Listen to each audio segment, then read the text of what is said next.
Federalist 31. The same subject continued, concerning the General Power of Taxation, from the New York Packet, Tuesday, January 1st, 1788. Hamilton.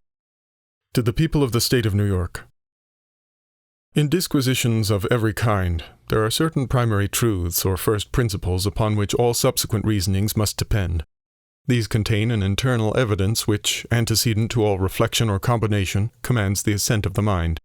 Where it produces not this effect, it must proceed either from some defect or disorder in the organs of perception, or from the influence of some strong interest or passion or prejudice. Of this nature are the maxims in geometry, that the whole is greater than its part, things equal to the same are equal to one another, two straight lines cannot enclose a space, and all right angles are equal to each other. Of the same nature are these other maxims in ethics and politics, that there cannot be an effect without a cause, that the means ought to be proportioned to the end, that every power ought to be commensurate with its object, that there ought to be no limitation of a power destined to effect a purpose which is itself incapable of limitation, and there are other truths in the two latter sciences which, if they cannot pretend to rank in the class of axioms, are yet such direct inferences from them, and so obvious in themselves, and so agreeable to the natural and unsophisticated dictates of common sense, that they challenge the assent of a sound and unbiased mind, with a degree of force and conviction almost equally irresistible.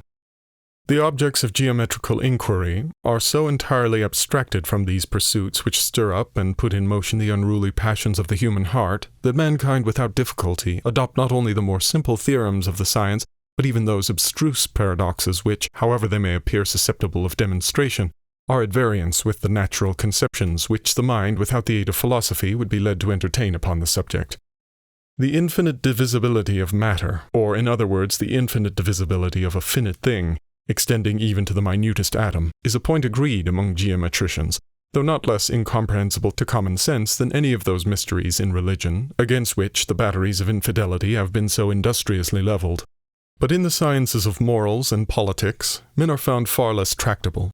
To a certain degree, it is right and useful that this should be the case. Caution and investigation are a necessary armor against error and imposition. But this untractableness may be carried too far and may degenerate into obstinacy, perverseness, or disingenuity. Though it cannot be pretended that the principles of moral and political knowledge have, in general, the same degree of certainty with those of the mathematics, yet they have much better claims in this respect than, to judge from the conduct of men in particular situations, we should be disposed to allow them. The obscurity is much oftener in the passions and prejudices of the reasoner than in the subject. Men, upon too many occasions, do not give their own understandings fair play, but, yielding to some untowered bias, they entangle themselves in words and confound themselves in subtleties. How else could it happen, if we admit the objectors to be sincere in their opposition, that positions so clear as those which manifest the necessity of a general power of taxation in the government of the Union should have to encounter any adversaries among men of discernment? Though these positions have been elsewhere fully stated, they will perhaps not be improperly recapitulated in this place as introductory to an examination of what may have been offered by way of objection to them. They are, in substance, as follows. The government ought to contain in itself every power requisite to the full accomplishment of the objects committed to its care, and to the complete execution of the trusts for which it is responsible, free from every other control but a regard to the public good and to the sense of the people.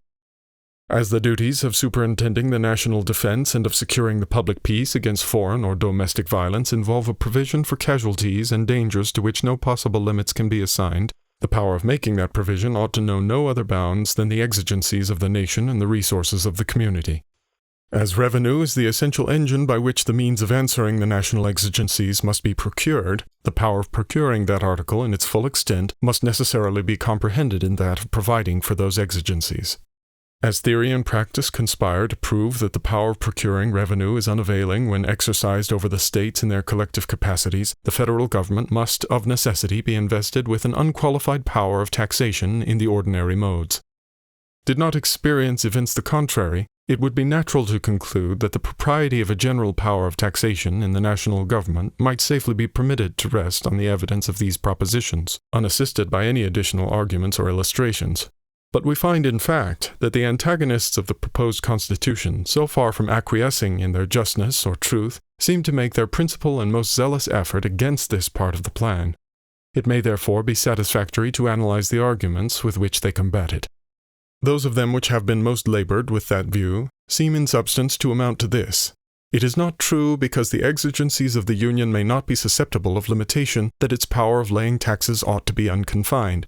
Revenue is as requisite to the purposes of the local administrations as to those of the Union, and the former are, at least, of equal importance with the latter to the happiness of the people. It is, therefore, as necessary that the state governments should be able to command the means of supplying their wants, as that the national government should possess the like faculty in respect to the wants of the Union.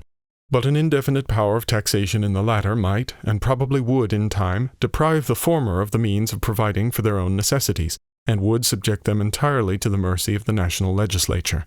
As the laws of the Union are to become the supreme law of the land, as it is to have power to pass all laws that may be necessary for carrying into execution the authorities with which it is proposed to vest it, the national government might at any time abolish the taxes imposed for state objects upon the pretense of an interference with its own. It might allege a necessity of doing this in order to give efficacy to the national revenues, and thus all the resources of taxation might by degrees become the subjects of federal monopoly, to the entire exclusion and destruction of the state governments.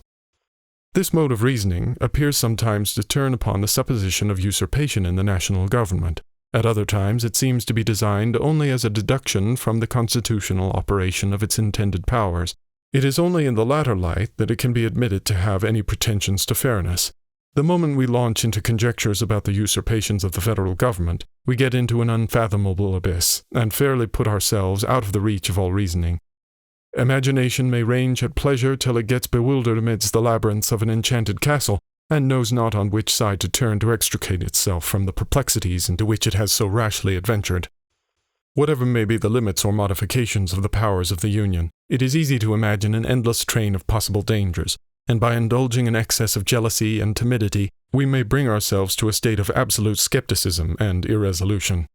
I repeat here what I have observed in substance in another place, that all observations founded upon the danger of usurpation ought to be referred to the composition and structure of the government, not to the nature or extent of its powers. The state governments, by their original constitutions, are invested with complete sovereignty.